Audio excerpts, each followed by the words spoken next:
Shifting focus now to the scandal in Israel's top military establishment. Former IDF military advocate general, Major General Yifat Tomer Yerushalmi, has been arrested. The former legal chief of the IDF went missing reportedly for several hours on Sunday before being found and taken into custody.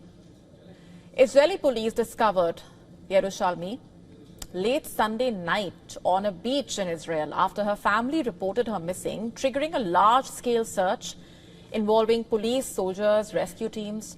Authorities confirm she is now under arrest on charges related to the leaking of classified material and other serious offences.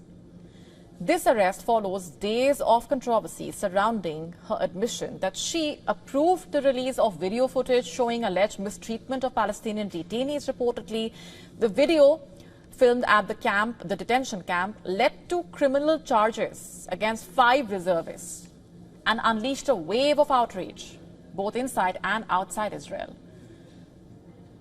The leaked video allegedly shows Israeli soldiers abusing a Palestinian detainee.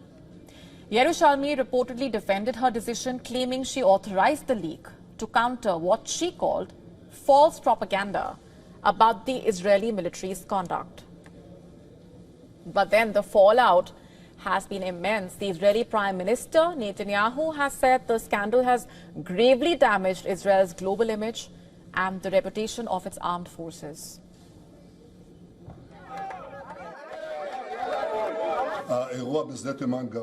The incident in SDE Taman caused immense damage to the image of the State of Israel and the IDF, to our soldiers.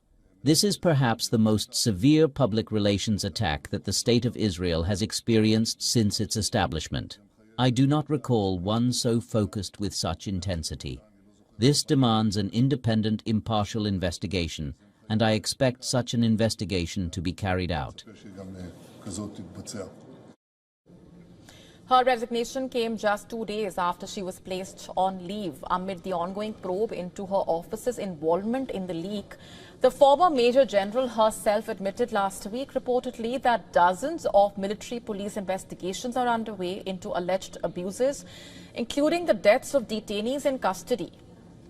As the investigation deepens, one of Israel's most senior legal officers now finding herself at the center of the very kind of criminal inquiry she once supervised.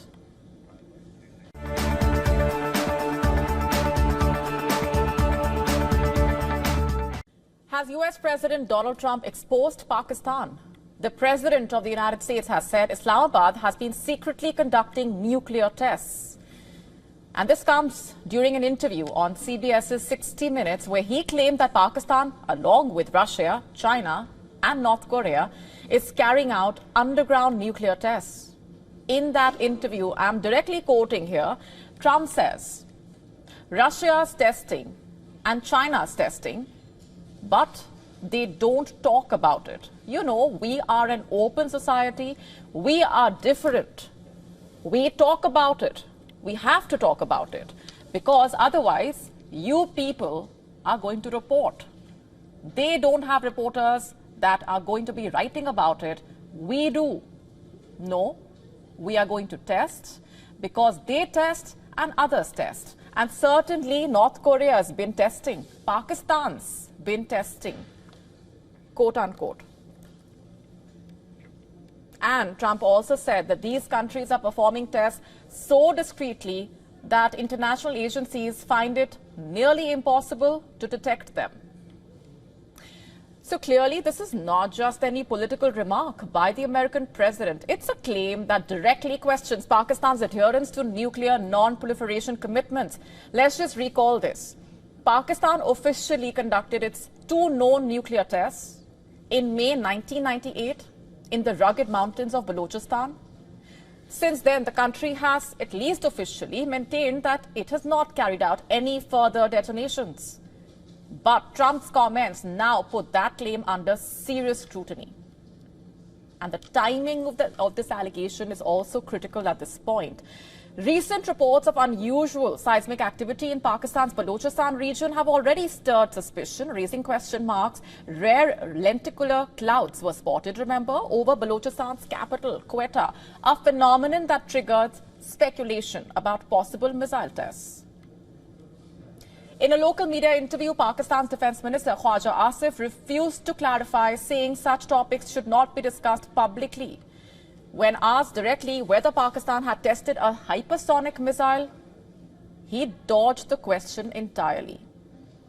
It's important to note here that modern technology like satellite imagery or seismic sensors make it extremely difficult for any country to conduct nuclear tests without detection. And last month, there were at least 3 major earthquakes observed in Pakistan. So the unusual surge in earthquakes in such a short span of time only increases the speculation about the possibility of covert underground nuclear testing being carried out by Pakistan. The Comprehensive Test Ban Treaty Organization, remember, operates a global monitoring network capable of identifying even the faintest of underground detonations. So it's likely that global monitoring agencies would be keeping a close watch for any signs of nuclear testing, including suspected activity in Pakistan. And that then brings us to the critical questions tonight. If Pakistan is conducting nuclear tests, as Trump says, who will hold them accountable?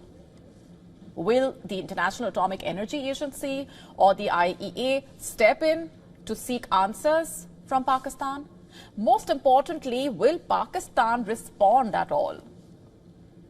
According to the Stockholm International Peace Research Institute, Pakistan is estimated to have around 170 nuclear warheads, 170. Despite being a nuclear-powered country, Pakistan, remember, is not a part of the Nuclear Non-Proliferation Treaty. Hence, Pakistan's nuclear weapons program or its military nuclear facilities sit outside the direct oversight of the IAEA. Unless IAEA is directed by the UN Security Council, it cannot carry out any supervisions in Pakistan. These developments also coming at a time when nuclear activities across the world once again have been in the spotlight. The US has just resumed nuclear weapons testing after a 33-year pause, reportedly. Russia has recently conducted trials of new nuclear-capable delivery systems. Specifically, the Burevestnik nuclear-powered cruise missile and the Poseidon nuclear-capable underwater drone.